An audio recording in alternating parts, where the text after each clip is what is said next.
Reacher just found out the one thing scarier than any hitman coming after him. The woman he has been protecting this whole season might be the real killer.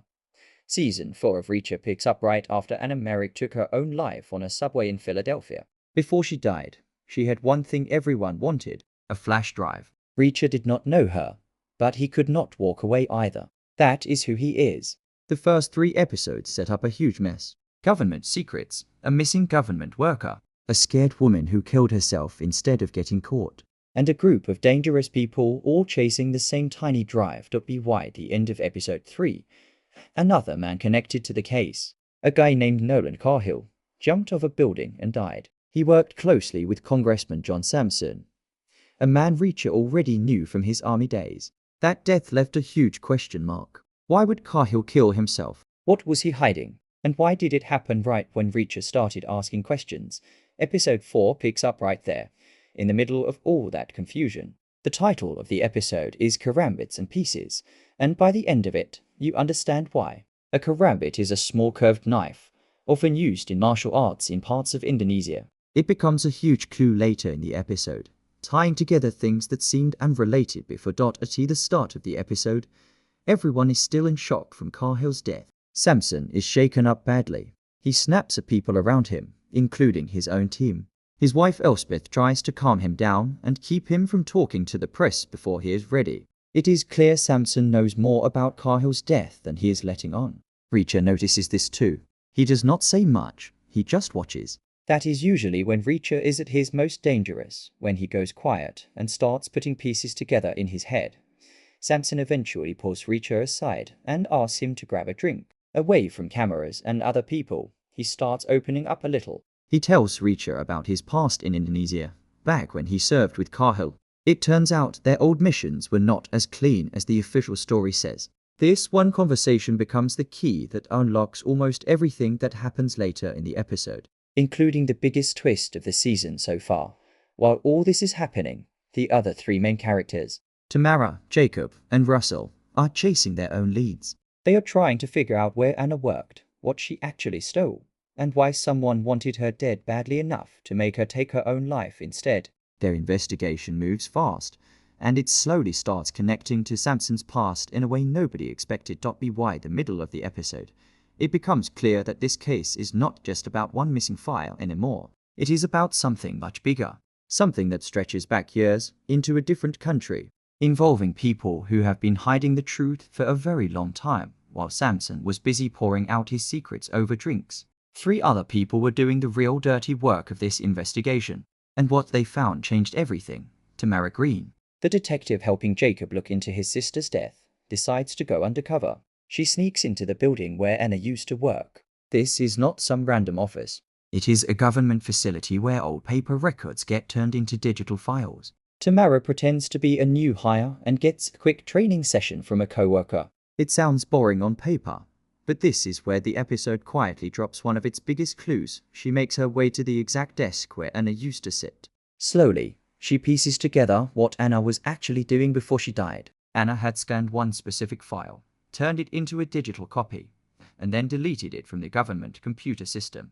She did not stop there. She also destroyed the original paper copy so there would be no trace of it left anywhere. That means the only version of this file left in the entire world was the one she saved onto her flash drive. Think about how big that is. Anna did not just find some file by accident.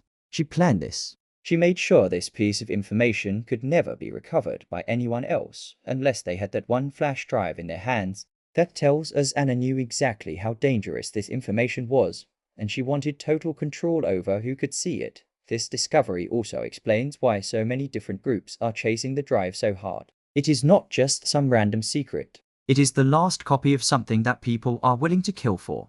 Once Tamara reports this back to the group, Reacher realizes this changes his whole plan. He now understands that finding this drive is not just about solving Anna's death anymore. It could expose something much bigger tied to the government and to people in power. While Tamara is digging through Anna's old workspace, Jacob and Russell are working another angle. They are trying to track down Anna's car, hoping it might lead them to more clues about her final hours.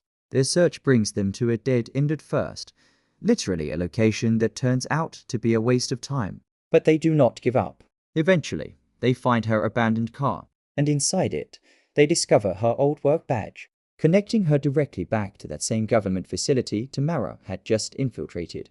All these small discoveries start lining up perfectly. Anna worked somewhere sensitive. She stole something no one else has a copy of, and multiple dangerous groups are hunting for it. The pressure is building fast, and it is about to let the team straight into devastating news about Anna's missing son. Then, all that investigating suddenly stops mattering when one phone call brings news that breaks the whole team apart. Jacob has been holding onto a small piece of hope this entire time. His nephew Ben, Anna's son, went missing before Anna's death, and Jacob kept telling himself there was still a chance the boy was alive somewhere, hiding, scared, but alive. That hope gets crushed hard in this episode. A sanitation worker reports a bad smell coming from a dumpster near a street corner in the city. Police check it out, and what they find matches Ben's description. The team gets the call they were all dreading. Jacob rushes to the morgue along with Tamara and Russell. This part of the episode slows down on purpose. It is not about action or fighting.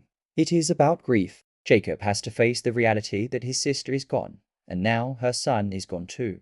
The identification breaks him completely. He starts blaming himself, saying that Anna never even reached out to him for help before she died, and now he feels like he has lost his whole family in just a few days. It is a heavy moment, and the show gives it real space instead of rushing past it. During this same stretch, there is a smaller but important moment between Jacob and Tamara. Earlier, when Jacob admitted he felt useless and scared that Ben might already be dead, Tamara told him that people still care about him, including her.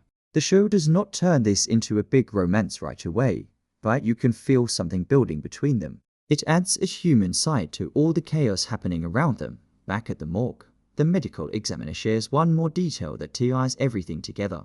Ben was killed with a very specific type of knife, a curved blade, the kind commonly used in Indonesia. This is the exact same location Samson had just been opening up about during his drink with Reacher earlier in the episode. Suddenly, two storylines that seemed separate are now connected by one small but important clue. This detail does more than just explain how Ben died. It plants a seed of suspicion that grows fast. If the weapon user points back to Indonesia, and Samson's secret past also points back to Indonesia, then maybe these two threads were never really separate at all. Maybe everyone chasing this flash drive has been circling the same hidden truth from different directions the whole time. By the time this scene ends, the team is emotionally wrecked, but they finally have a real lead. And this lead is about to walk them straight into the biggest twist of the season. One involving two people Reacher trusted the most. Reacher has spent this entire season protecting a woman he thought was in danger. That protection is about to blow up in his face in the worst way possible.